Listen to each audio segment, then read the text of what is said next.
I had auditioned with the other version in mind, when I got into the studio, I was like, okay, it's completely different. And I've got literally about 5 minutes to think of another idea, like come up with a different vibe. When you found out, like, okay, we're gonna do this small recording of this portion where the player is actually having a romance part, what was your reaction at the time?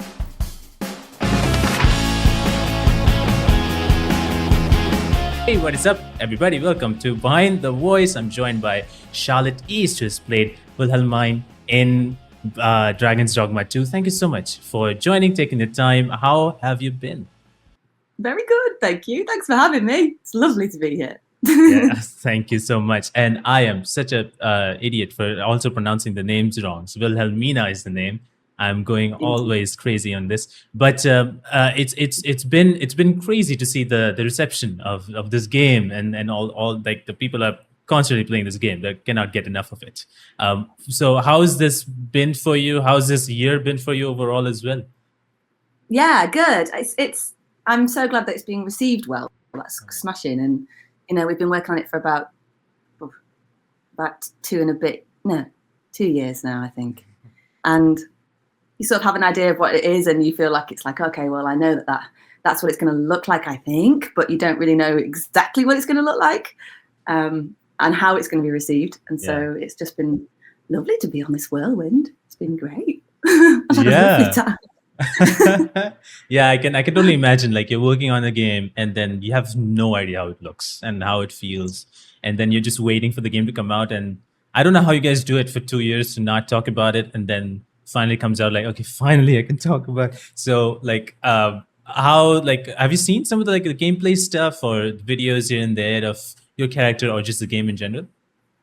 Yeah, I've tried to not get too deep into it, honestly, because I really want to play it. So I'm trying not to give too much away to myself.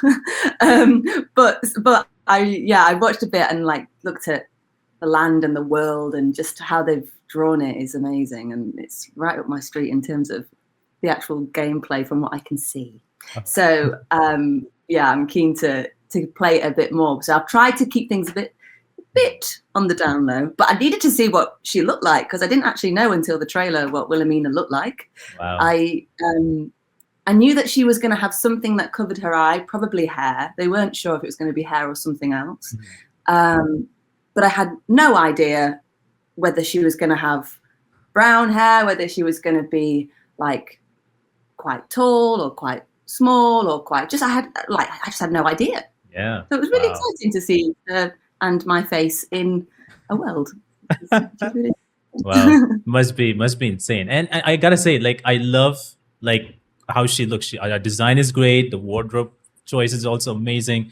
And she has she walks with elegance, and she has that, she's strong, she's confident, and she has that, I mean, she grabs attention immediately. When I first saw her, I was like, she has grabbed my attention completely. So it was insane, and to just see that. So I loved everything that she was and she is, and I even love the story. So it's really, really cool.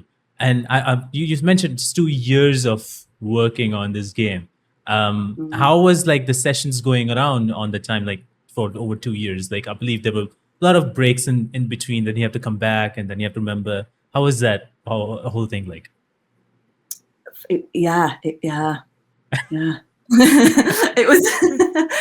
was I would leave and be like, okay, I think that was right in terms of vocally, because she's a bit different to me in vocals. Yeah.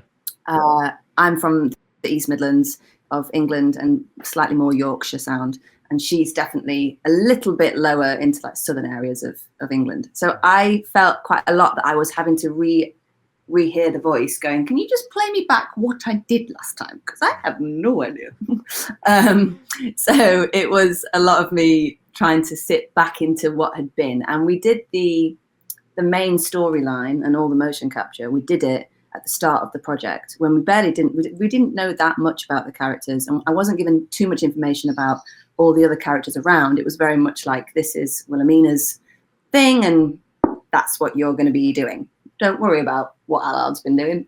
Don't worry about what the players. Just look at Wilhelmina. So I was enjoying doing motion capture at the top because I kept on having those memories to go back to as we went through them over the year. But it was really fun, and like the sound, people at the studio are just lovely. And you get free coffee every time you go in. And I just love that. I'm an absolute coffee fiend as well, so it's like if it's good coffee, I am there. It's coffee, yes, thank you. That's why I'm there. I'll come back again because of the coffee. That's great.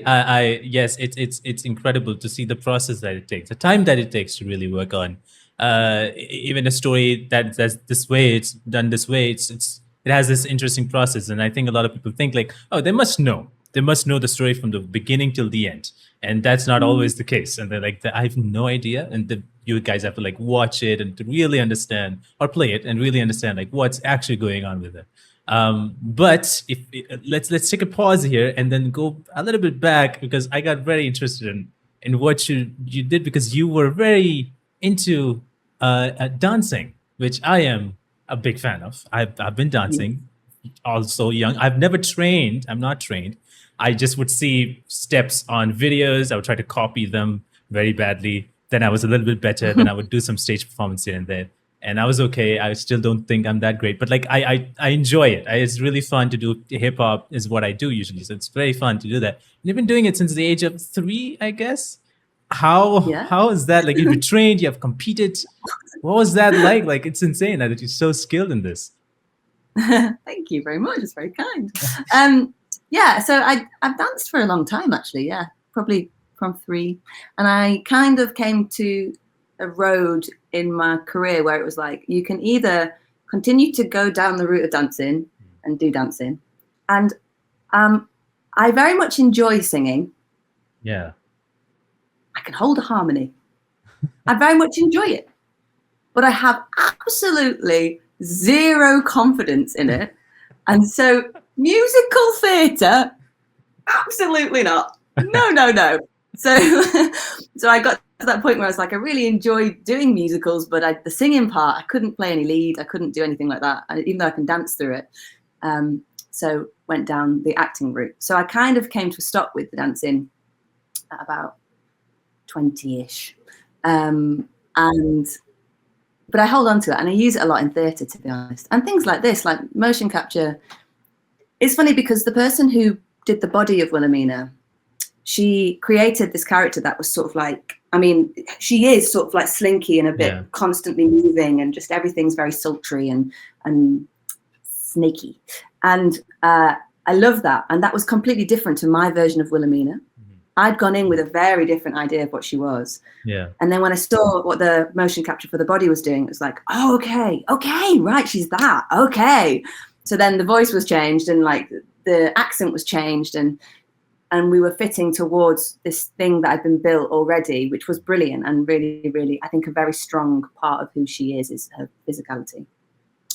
But when we were then recording the facial capture, I was having a wonderful time copying the body in the motion capture. Didn't need to. And all the team are looking at me like, oh, bless her. She's having a good time. That's nice. So I'm like really going for it. And there's times where the director's been like, Charlotte, that was lovely. That was really great. But you can't put your hand between the camera and your face with the fan. so maybe just don't do that. Oh yes, sure. Yeah, sorry. Yeah. Oh my goodness. So it comes in handy every now and again, does dancing, and I think everybody's a dancer. I reckon you are a dancer. I think that you're just a different kind of dancer, and maybe you just got to find your moves. Yeah, sure. I mean, to be honest, I'm like I remember I tried at least choreographing some song, and I was like, okay, I'm doing something. It does not look good. But I think I'm going to do it. So that's how it would always be like. So I would record myself and be like, what is this? And I would never post it. But like, that's how I usually went in. But it's cool that you dance, you trained, you got into this, and you mentioned you're so skilled in so many things. You've done, based on what I've researched, you've done rock climbing, horse riding, singing. It's like, Know everything. all these things? It's great. Like, you are so skilled in all of these. Like, is that something that you're like, okay, let me do this, and when I'm done with that, I'm gonna do this one next, and I'm gonna do. It's like how you kind of like, I'm done with one skill. Let me find the other one. I'm gonna be better in that one. Is that how you kind of went along as you were doing all this? No. So I did horse riding alongside the dancing, and I'm from quite a like a lower working class background, and so we would loan horses from people who owned them. Yeah. Or we'd go to like horse riding lessons, and in the north, which is where I'm from, horse riding lessons are not as expensive as they are in the south of England. There's a very big difference between the price of horses. Horses just obviously aren't valued as much in the north. But I would horse ride as a kid, and competed and did loads of bits and bobs, and had a really lovely time. Wow. And would do it alongside the dancing. And then when the dancing stopped and I couldn't afford to horse ride, I have a lot of energy, as you're probably starting to realize. I love it. And I have to like put that energy into something, otherwise I end up just going a bit stir crazy at home. And I put it into things like bouldering or hot yoga's great. Great. It's like being in a womb. It's lovely. Wow. Hot yoga. Yeah, it really is. It really is. And there's a great place in London for anyone who's watching this from England. There's a place in London called Hot Pod Yoga, which you go into it is like a womb. I can't describe it any other way. It's like a big purple and pink dome, and it's really warm, and it's very relaxing. And most of the time I don't go and do yoga, I just end up falling asleep. But it's the only time that I actually sit down without the energy. I mean, I would be sleeping too. I think I would be sleeping in any kind of yoga, to be honest. But that sounds great. I've never seen or done it, but that sounds really great. Well, that's it. Now you're gonna have to. That's it. You're gonna have to. That's it now. It's like 38 degrees. You're doing yoga at 38 degrees, so it's not easy. Yeah. But it's certainly soothing. I will take your word for that. I mean, it sounds really cool. In the hot. Yes. Send me a picture in the hot pod yoga being like, why? Well, I should have never listened. But no, that's so cool that I know you're like a very energetic person. I love it. And it gives me the energy to like pump myself up, because usually I'm like, when I'm done and before this, I'm like, yeah, I have to work on this next thing. And it's like, I'm very down. And when I'm talking to someone, I'm like, just going to pull it right back up. But it's so cool that you built your energy around all these things, and then you started going towards acting. When did that kind of flare of let's do acting, that thing sort of started building up in your life? Thanks for asking all these lovely questions. I appreciate it. I'm really enjoying myself. I'm having a great time. When did I go? Yeah, that's a very good question. So I've done many sort of amateur dramatic pantos from being about 8. Wow. And I know how there's always that conversation where people are like, I started acting when I was 8 years old. It was delightful. We had a great time. Like, stage was my place. That's not me as such, in the sense that I did it because my dad also did it. And so it was something for us to do together. When I was doing dancing and horse riding on one side, I had this amazing thing that I could do with my dad, which I loved. And so we went and did amateur dramatics panto. And it's a great place in Sheffield, which is where I'm from, called Man Operatic Society. If anyone's interested, you should definitely go there. Brilliant. And they have very, very good shows. Very good shows. Lots and lots of money to put into these shows, which is brilliant. And so I found that when I didn't want to do dancing anymore and stretching my legs and groin was no longer a pleasure, I decided that I was going to be moving into acting. Because what I love is that characters are always from a part of you. You're always doing a character that it's an element of you, and you're exploring different parts of yourself within it.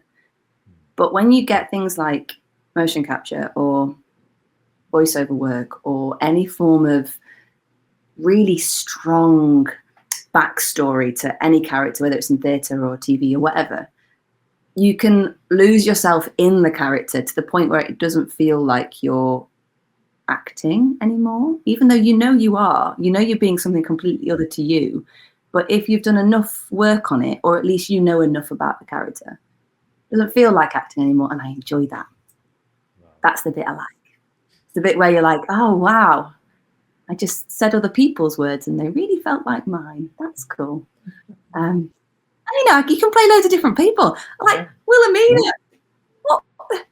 When in any world would I be playing that? Like, it's great.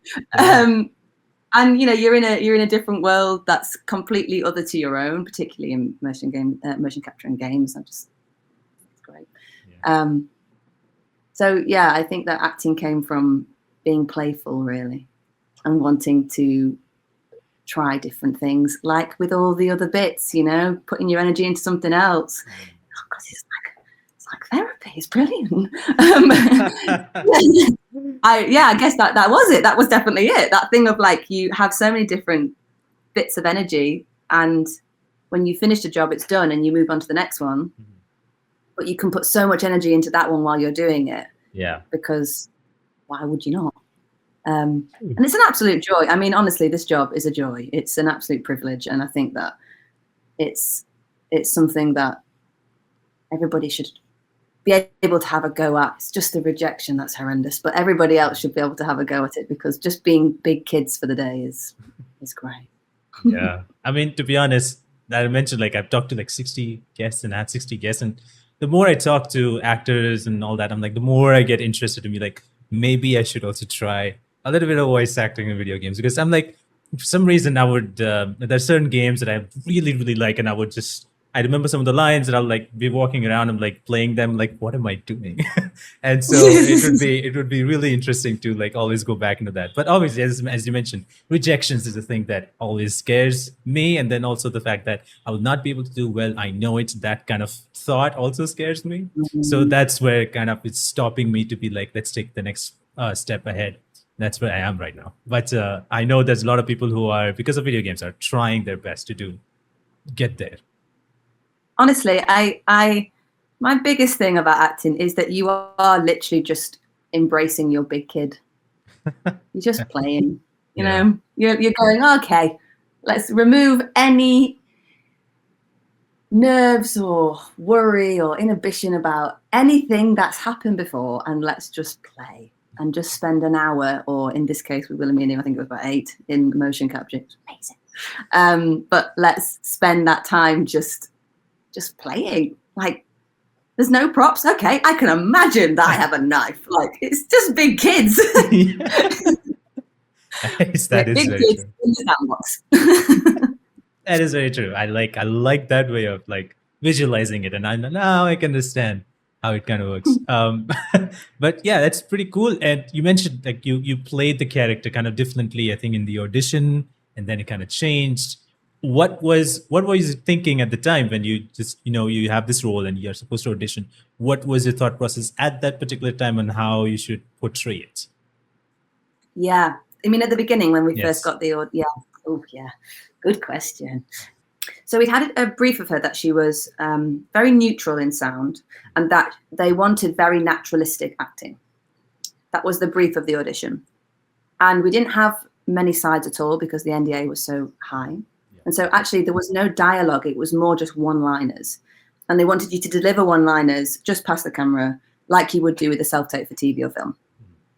So I'd gone in being like, okay, neutral sound, my East Midlands accent, although it's slightly more Yorkshire now, I'll just pop it down a bit and we'll make it a little bit more softer with slightly more, like a little bit more of a lilt, and she'll sound a bit more lower in her voice, and we'll make her like low down here.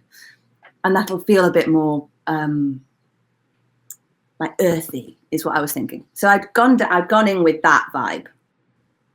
And then to play, because we didn't have a lot of things physically, it was quite a lot of facial, because it was facial capture. They already had the body. So my thought on her was that she was quite still, that she made movements that were extremely pointed. So if she was going to move, she would move and then stop and then stare.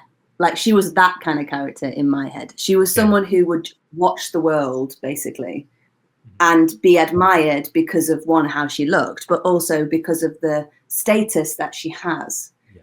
So that was my original version of what I thought she was. I thought she was someone who would, you just see her in the corner of the room and she'd like nod at you or something and then just like move her. And there was a lot of like movement. That was how I saw her.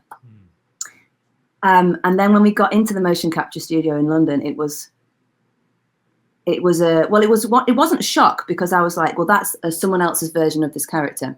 Yeah. But because I had auditioned with the other version in mind, when I got into the studio, I was like, oh, it's completely different. Okay, it's completely different. And I've got literally about 5 minutes to think of another idea, like come up with a different vibe.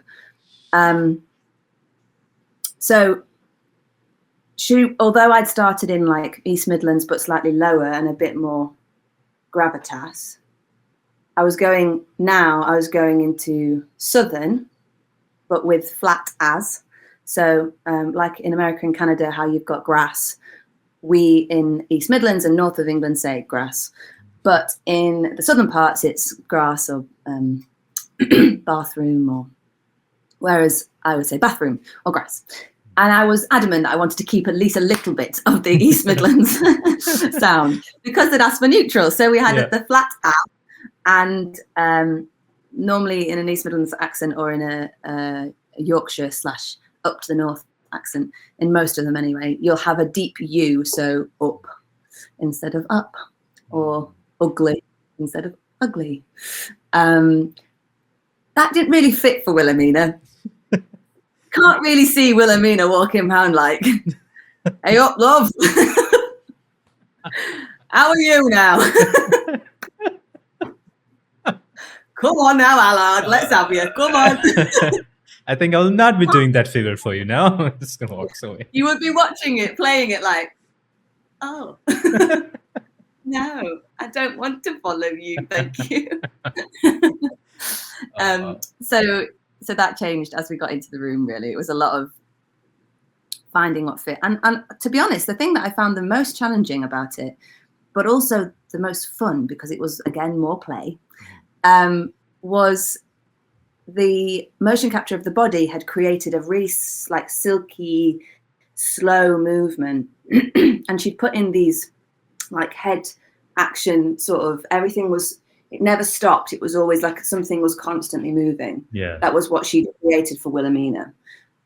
But vocally, when you've got full stops at the end of sentences, or you've got sentences that are quite short, but the movement is very, very long, you have to make the sentence fit the body.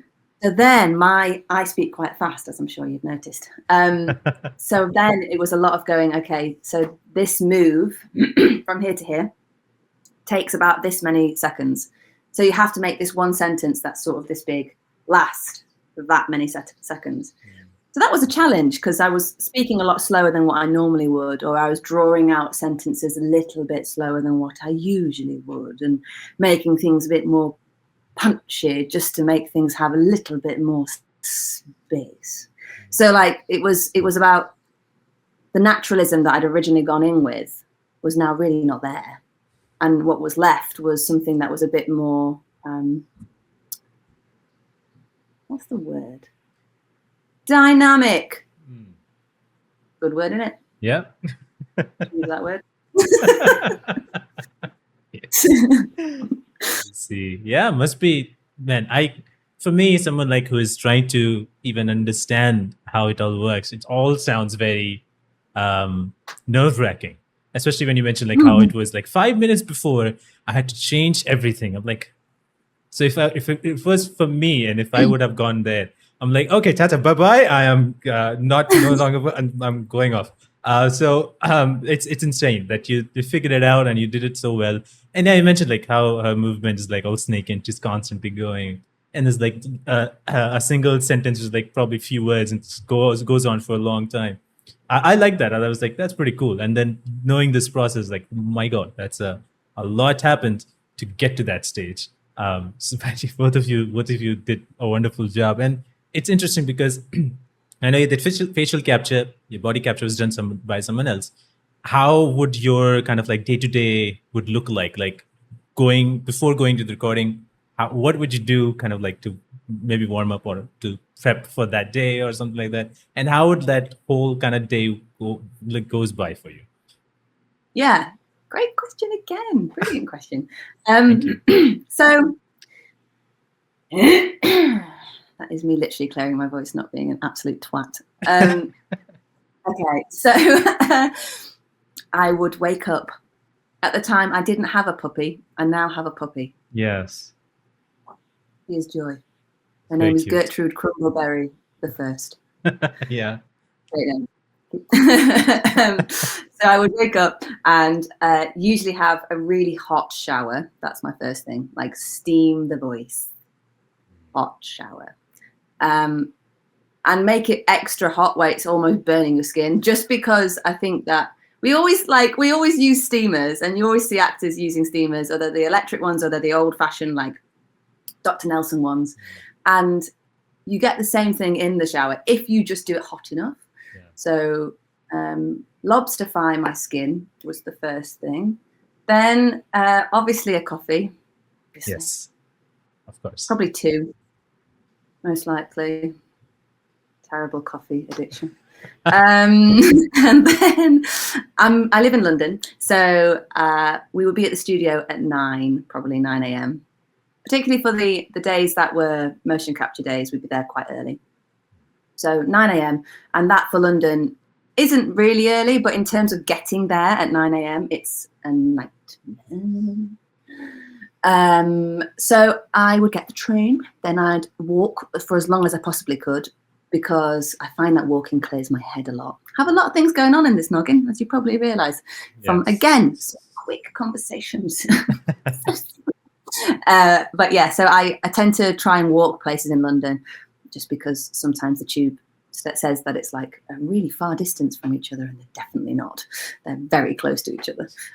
So I would walk, and then we went to studio and do a bit of a warm up when you get there, because you know that you're not going to be really doing much motion capture until about 10:30ish. Another coffee from the very nice coffee in the studio. And then they put a massive headset on you, absolutely huge. I have a picture of it somewhere. I'm sure I'll find one, but it's a massive headset with a huge, like 2 arms, prongs that comes to this camera at the end of it. And I'm sure that you've seen photos of people wearing them. Yeah. With a huge light on top of the head. No, top of the camera, so it lights you. And we were in that and then we do all our poses just to make sure our faces and eyes and everything is matching to the screen. And then we'd record, and we'd do it quite a few times. It wouldn't be just one time, because we had a bit more freedom to try things differently, because it wasn't just about the body. So we had time to do a bit more, which was great and really, really needed. I wanted to keep playing. Break, then more, then break, then more. And by the end of the first day, my eye, which it might be mirrored on this screen, but it's the same eye that Wilhelmina's eye is. Yes. Was completely blown up. Like, so many blood cells had popped in that eye. It was completely red. It was awful. It was so bad. And I think it was just because I had like the light on my face. Yeah. My eyes were dry already. I wear contact lenses, and so contact lenses were dry. And it was just hilarious to then see the game, and it was Wilhelmina's same eye that had blown up. And it was obviously because they probably got the footage and been like, well, we can't use the other eye, can we? We're gonna cover that eye up very soon. Yeah. Great, thank you so much, Charlotte. We're gonna have to use the other one. Thank you, great. Redraw everything on the other side. But yeah, so the day was always fun, and I can't remember the second part of your question because I've waffled. So no problem. Tell me, what was the second part of your question? I mean, you actually answered it mostly anyway. It's like how the day-to-day process would go like, because I always wondered like what would actors would really do, because not many people know about this per se, or not how the process, because processes are different. Like in some games, it's like full motion capture, body capture, everything, one person. Sometimes it's just voice, no capture at all. So the sessions would be different based on how it was. And since you've done facial capture with that magnificent camera and the light that's bright shines on your eyes and kills you, it's an interesting process. So it's cool to see that you get the freedom, you get the long amount of time to work on this, and then you wait till the game sometime drops, and then you see the full character. So it's wonderful, and I love the character. The first time that the player gets to kind of introduce a little bit later, I think the one line that I really like, and because it's in the game where she takes the player away and the guard finds like who's there, and she says, and it's a really cool line, and I don't know why, I just love that one. It says, "Tut tut, now this one just do," and I don't know why, I just love that "tut tut." I was just like, I love that line so much. So it was like some of these lines I just really liked it. Do you have like some of those like moments or lines maybe that you liked a lot while you worked on this? Yeah, I mean, so her backstory, again, we didn't know too much about it in the audition. And then once I got the job, which was such a joy, that email was just like, yes. Once I got the job through, it was like, okay, oh, okay, that's her backstory. That's great. Like, that's really great. And the lines that we were getting through, yeah, tut tut, well, that just went through. Was just great. It's just brilliant. And I enjoy making words feel a little bit like they're like, I always say like spicy, like you put some sriracha on or some flakes or something. And words like flustered, because I wasn't doing it in my accent, which would be flustered. And it was in this southern, like, flustered. It's so nice to say. It's like a word that's just, like, you can really chew it. Yeah. And so I really enjoyed finding words that she would chew on, really. And just really punch out and be like, I'm saying this word for a reason, so hear it. Which I enjoyed playing. I think I really don't want to give too much away in case people haven't watched it. So one of the later scenes where she's exuberating. I think so. I actually don't. Yes, we know English. She's, people, whoever's watching this, who knows this word, I'm sorry that you're having to watch and find it. You will understand. It's fine. You know what I mean. You know that word. Yes. All the energy. And she sort of like, her voice kind of breaks a little as she's really giving energy. Yes. I really enjoyed that whole scene just because it felt like it was a lovely bow to the end of Wilhelmina's journey. Yeah. And that was the scene that we were doing physically whilst recording the vocal. And and the people who were in the scene weren't actually the people who were recording the actual parts. Yeah. Because obviously the body's already been done. So the people who are there don't need to be there. So I was sort of giving all of my energy to this lovely actor who was just really going for it for me because he's fabulous. And he's the guy who bodies the player, and he's just so good. But yeah, so it was really fun to be in a room of people that were willing to allow me to keep playing with that final line and just keep going and trying different things. And how do you say something raw from someone who is so strong and so reserved? Like, she is reserved. She's a good human at heart, but what she's doing all the time is she's masking all the time. And so this silkiness is coming because she's masking the fact that underneath there's so much anger, and all I want to do is just like, rah! Yeah. I really hope that there's more to Wilhelmina later on. Yes. I would like that. That'd be nice, wouldn't That would be great. it? I would actually like to have that as well. And I know this is like the spoiler parts, but like we can tag that in a spoiler part here. But yeah, like the scene they're talking about, like the killing Allard and finally. Well, you've said it. I didn't say it. For anyone, I didn't say it. My bad. But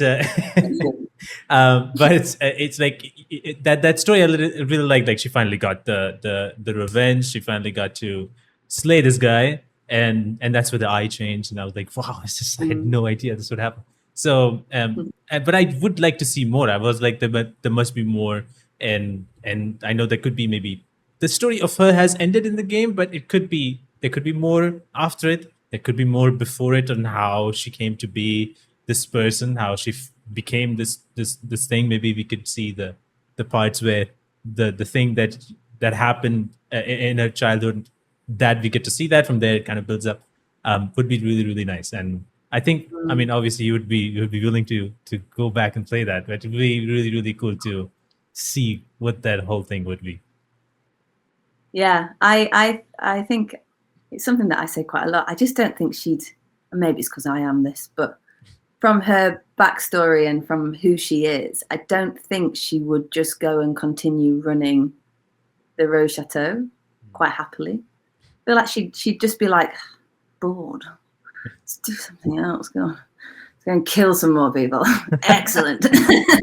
Yes. I feel like she probably would embrace on this secret assassin and keep using it and become her true self. Hopefully. Yes. We can only hope, can't we? You can only hope. But I well, obviously one of the things that this game has, which a lot of people, including me, I didn't expect, is like the player can get to romance Wilhelmina, which is very interesting. Oh, and I remember you mentioned in one of the interviews that it was really fun. What was the moment like when you found out, like, okay, there's something, I'm gonna do this small recording of this portion where the player is actually having a romance part? What was your reaction at the time? Like, oh, you're having this in the game? Great. Mm-hmm. So the bit where she's sort of like, she's looking down the camera, well, she's looking to the player. Yeah. But when we were doing that scene, it was that my eye contact was to the camera that was on the end of my face. And that was really difficult because I kept thinking that I was probably going to be quite like looking down sort of with a slight change in my eye contact, being slightly like boss-eyed or possibly. So it was really difficult to deliver those lines like right to the camera and still make them feel natural. So I enjoyed that part, and we did it a couple of times just because I was sort of definitely going for one take and then being like, that was shit. Let's do that again. And then the romancing part. So again, the bodies of it had already been built. Yeah. So we were watching these, and at the time when we were doing it, nothing had really been refined. So again, I had no idea what it looked like. But all we had was these two very, very large, like I'd say, like I don't even know how to describe them. Hulk. Mm-hmm. Yes. Imagine two figures that were Hulk's physique. Okay. And on a computer screen where they'd mapped the body, but they hadn't really refined the body. So you had like a basic idea of the sphere of what they were doing, but they hadn't sort of zoned it in to being these two actual characters that were going to be the player and Wilhelmina that were going to be doing something together. So we were watching what looked like two sort of quite large, I'd say less fit Hulks, sort of bend around each other and like move, and sometimes like an arm would go through a shoulder and come back. And the motion capture had been done quite recently, and so they'd not yet refined it. So we didn't really have much of an idea of what was going to be happening. Yeah. We were just told. I think what's great with video games is that your actor has to completely listen to your director and just go with anything they're saying and trust everything they're saying completely and be like, yep, okay, cool, it's that, great, okay, cool, yes, sure. I can't say it's not because I haven't seen it, and I can't think that it's not because it would be silly. So I'm just going to absolutely trust you and go 100% in and commit completely.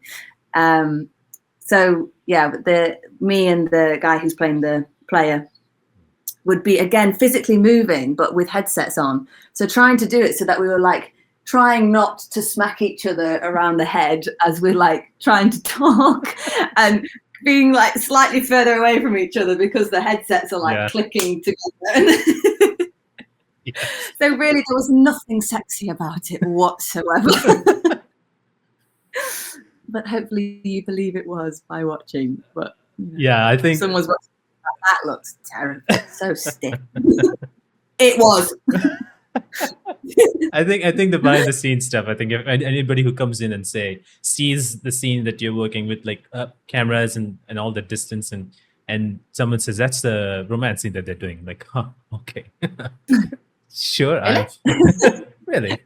But no, in the game, the magic of that is that in the game, everything just gets in place and it works out, and just the performance and how everything looks, it just looks the right way, I guess you can say, and just everything was really great. Again, something that I just didn't expect that the game would have. I'm like, I think because I remember like when she said oh, look, I'm gonna give you thanks in my way, and I was like, huh, what is that supposed to mean? And then so when things get escalated, like, okay, that's what it's supposed to mean. Got it. I'm happy for myself. But yeah, it was really, really cool, and I loved it, and it's just so cool. And you mentioned you saw some bits of the character, but you've not seen a lot.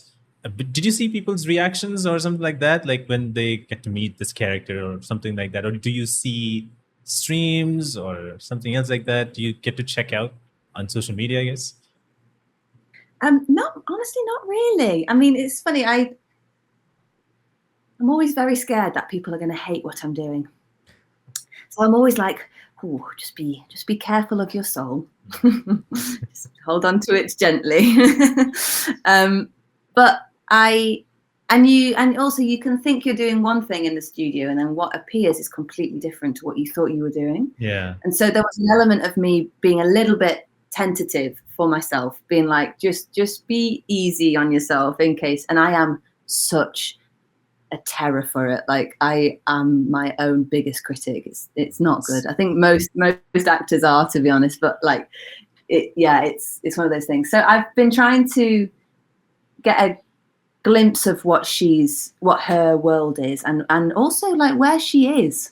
Like, we didn't see what the Rose Chateau looked like. Yeah. We didn't see who the girls were that we were speaking to, and there was not much to go off. So I'm trying to sort of just get as much as possible from her world, really, and just to really feel like I now know Wilhelmina completely. Not my version of her, but sort of what everyone else's version of her will also be.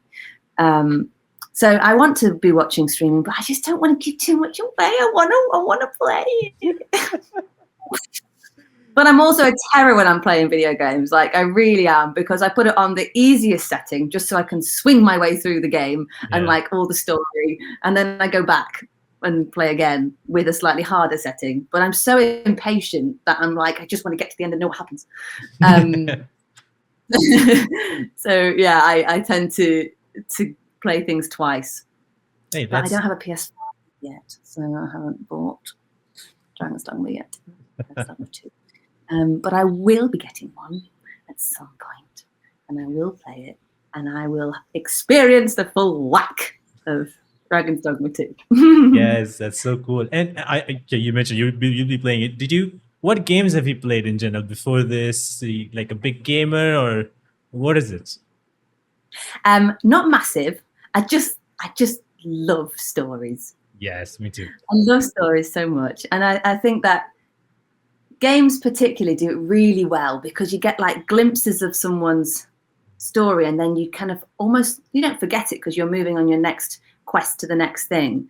but you've almost forgotten what you saw before until you're rejigged with what's just coming in front of you. Yeah. Whereas film, it happens so quickly that you don't get to experience that again and again in different ways. And I think games do that really, really well. So I love Horizon because I think that really, well, it's just come on now.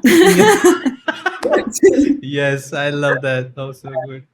I love Horizon, and I've played some of the Witcher games and love The Witcher, and I love the TV show of The Witcher as well. To be honest, I think that's just great. Spider-Man, but not the new one. Okay. Wow. The old one, which I loved. I love really too. want to play. I don't have a PS5.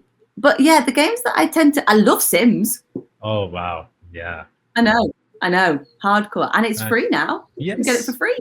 It's great. Yeah. So I play Sims sometimes when I'm very bored and I want someone else's life to go better than my own. So I play Sims. But yeah, it's over the years. It's been like WWE. Me and my brother used to play WWE. Wow. Had a great time. Like Rey Mysterio. Always played Rey Mysterio. Absolutely. Wow, that is so cool because I'm a fan of wrestling, so I watch WWE and all that stuff, and I play WWE games too. So Rey Mysterio, it's funny because I would choose him too all the time. But Rey Mysterio, it's the coolest one. It's just so much fun. Flips, you know, yeah, all the flips. Like, right.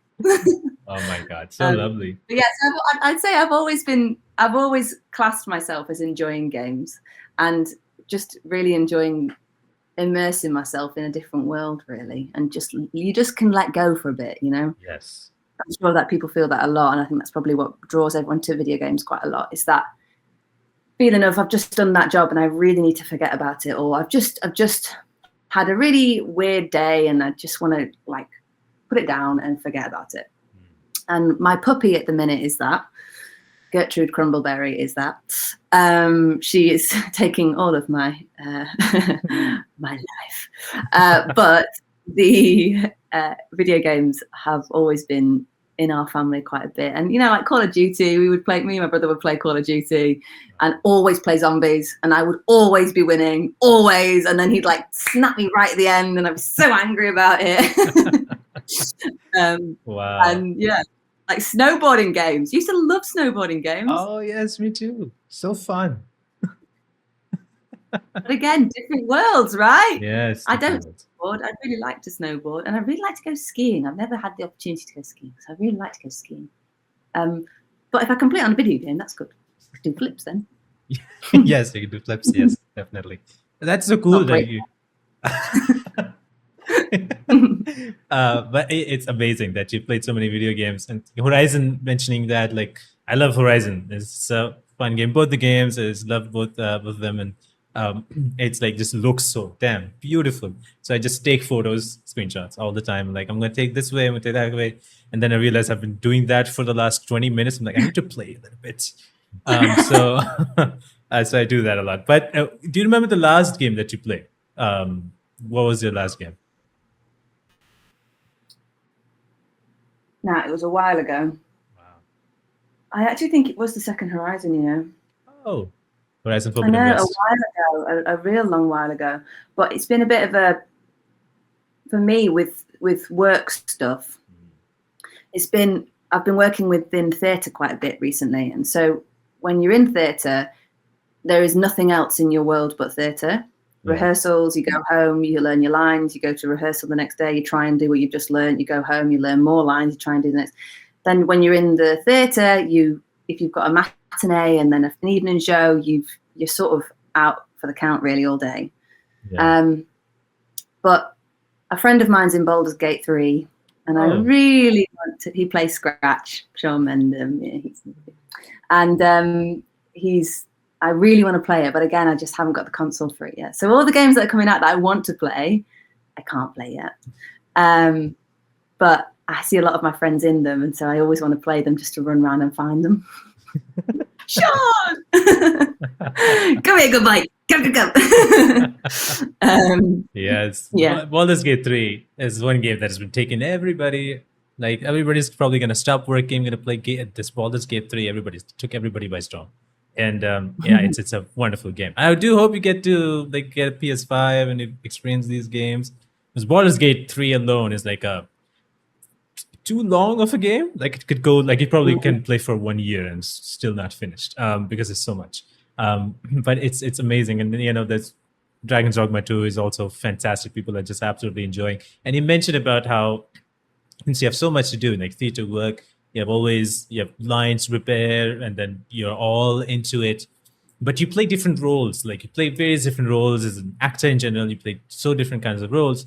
How do you kind of keep yourself focused on what you need to do on these particular roles without getting that feeling of, oh gosh, of being anxious about it and just losing your focus in that? It's trying to be focused and doing the best you can. How do you kind of get into it? Yeah, good question.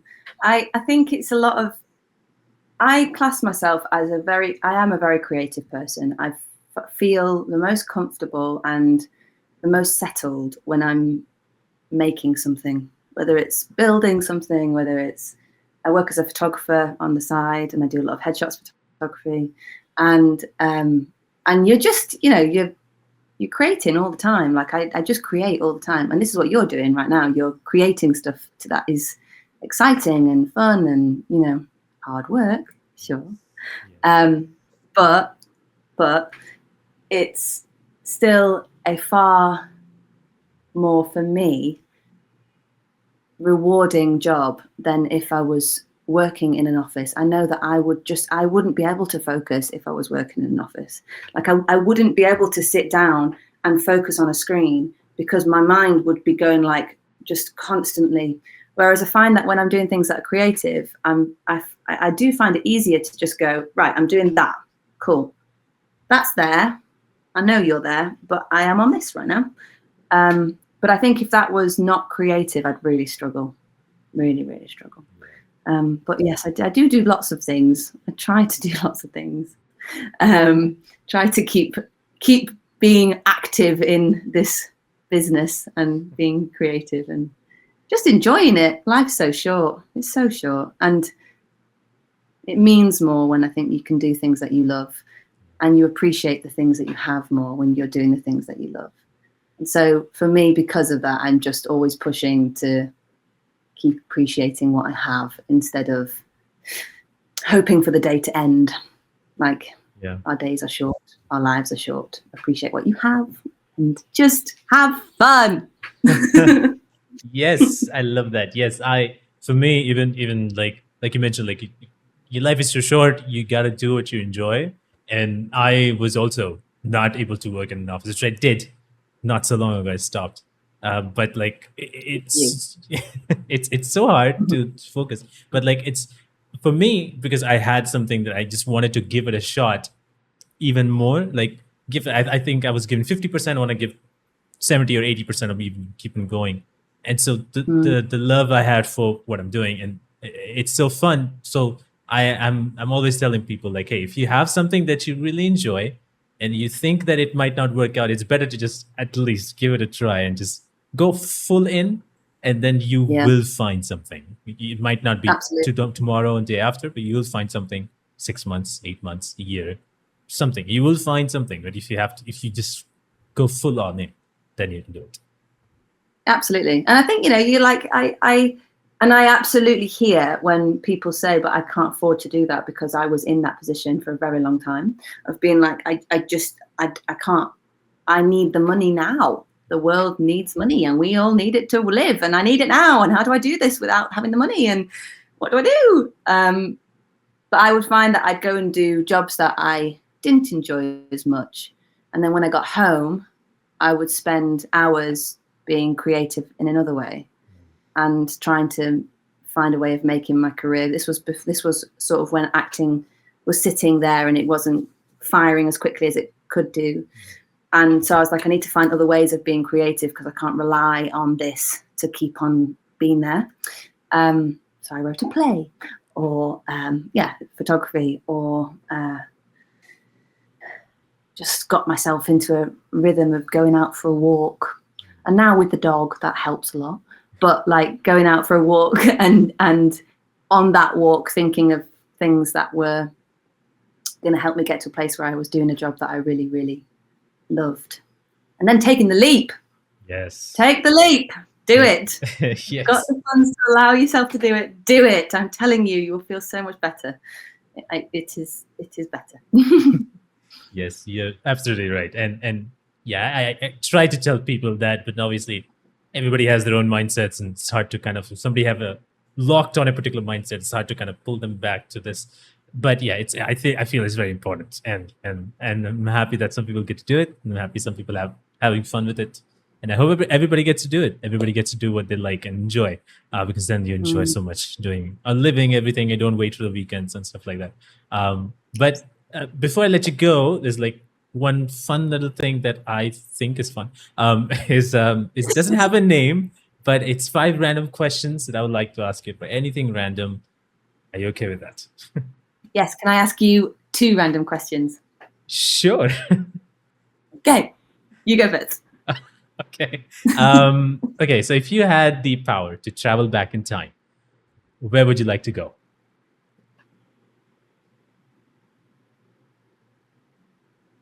I would like. How long for? For however long you want, really. Could it be like a day? Could be. I would like to travel back to New York. Nope. Change my mind. I would like, no. So many choices. I would like to travel back to see my grandma in her 20s. Oh, wow. That's what I'd like to do. That would be a journey. I think seeing someone that you sort of know as being one thing and then seeing them as a different version of themselves, that's what I'd like to do, I think. Yeah, that'd be a great one. Yeah. I was also thinking like earlier, I was like literally thinking when I was like thinking like about this question, I was like, yes, I would like to see how my mom looked like when she was in her 20s and how what she did, because she would tell me stories about how she would go in a group of like girls to go to college. I'm like, I want to see that. We found this like out. Yeah, so cool. Okay, my turn. Yes. My turn. What is your favorite chocolate bar? Oh my god. Wow. I mean, I'll take a top of 3. Top of 3. One of the top 3. I mean, I am so, because I don't know how chocolate bars are different everywhere. So like for me at least, I love my Kit Kat.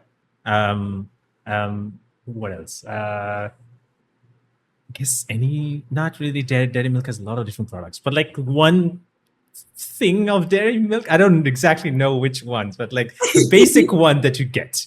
I forgot its name. The one that was available very first, like all those that. So I think those are the the original. The original, yes, original. Those are the 2 I have. I don't have a third one because it's been a while since I've had a chocolate. I just actually ate. I just bought 2 Kit Kats and I ate all of them. I'm like, what am I doing? I ate too much Kit Kats. But like, yeah, Kit Kat would be probably my top over there, and then from Dairy Milk, the original. Don't have a third one yet, but yeah, these 2. That's okay. Yeah. I can give you one. Double decker, great, brilliant. Okay. Also, Whispers, brilliant. Oh yes, yes, absolutely. Yeah, that's true. It's chocolate. Apologies. Yeah, that's why I tried only once. I'm like, I'm not buying that again. So, Your turn. Okay. Do you collect anything? Gosh, that's a great question. No. Wow. No, I don't. I don't collect anything, but that's because I am naturally a hoarder. So I try not to be. I see. That's the answer. So no, I don't. And I also am one of those people where I'm always like, just give away your clothes to charity shops. You don't need them. Give them away. I always like put it very begrudgingly into the bag, like. So the answer to that is no. Do you collect anything?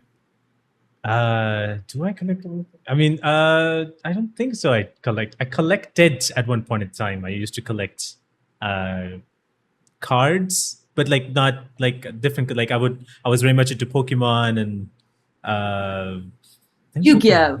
Yu-Gi-Oh. Yeah, Yu-Gi-Oh. I watched Yu-Gi-Oh less, but I think I was so much into Pokemon, I would just get Pokemon cards over and over again. We had chips Mhm. here that would give us free Pokemon card. I was like, yes. So we would buy chips to get this free Pokemon cards, and sometimes we bought packs of cards, and so I had those cards. I don't think so. I have them anymore here, but like, I had a lot of those cards that I used to collect all the time. We used to play. I don't think so. We were Mhm. playing. We were just seeing it, like, oh, this is so cool. Holding. Just holding it, like, oh, look at those stats. It's so cool, and Really just big like, this is a good one. Yeah, that's what we were doing, and then we called that as playing. So that's Yeah, I how love it it. is. So cool. Do you have a recent movie that you watched that you really enjoyed? Ooh. So my answer to this is that I have not been to see many movies recently because I'm obsessed with documentaries. Oh wow, that's I cool. love documentaries. I love documentaries so much. And I will happily sit and watch a documentary about murder, then go and see a film where it's murder, which is really, it's a very strange thing to be in. And me and my fellow, we've got completely hooked so that every time a new one comes out on Netflix, we just don't go out. Just sit and watch that. So in terms of films, not many. I actually think the last film I saw was Barbie, and I still haven't seen Wow. Oppenheimer. I'm so desperate to see Oppenheimer, and there's so many movies that have come out that I've got like a list of them that I want to see, Yeah. but yet have not yet done so because of my documentary obsession. I love that because I have not watched documentaries in a while, but like I would watch short format of that. So I watched BuzzFeed Unsolved a lot. So true crime, Okay. all that stuff. They were also talked about crime stuff, and then for some reason I binge watched all the crime part or the crime stories that were unsolved, and I was like, "Why is this so interesting? I don't know why this is so interesting." So yeah, I would watch. Then from there, I was like, "This is documentary." Somebody suggested me a documentary and watched the full thing. I was like, this is too interesting. I'm gonna watch another one. It's So yeah, great. it's super fun. Okay, my turn. You ready? Yes. Okay. What is your favorite non-alcoholic beverage? Wow. Wow. I've never thought of that. Non-alcoholic beverage. What is it? I don't even myself know. I don't know. I mean, I probably didn't have a kind of a favorite. I think I just went along with whatever. But I would probably I would used to drink like at one point at least. Stop doing that. I think. Would love to drink a lot of Coca-Cola. A lot. Mhm. I think. Mhm. Yeah, I would like just.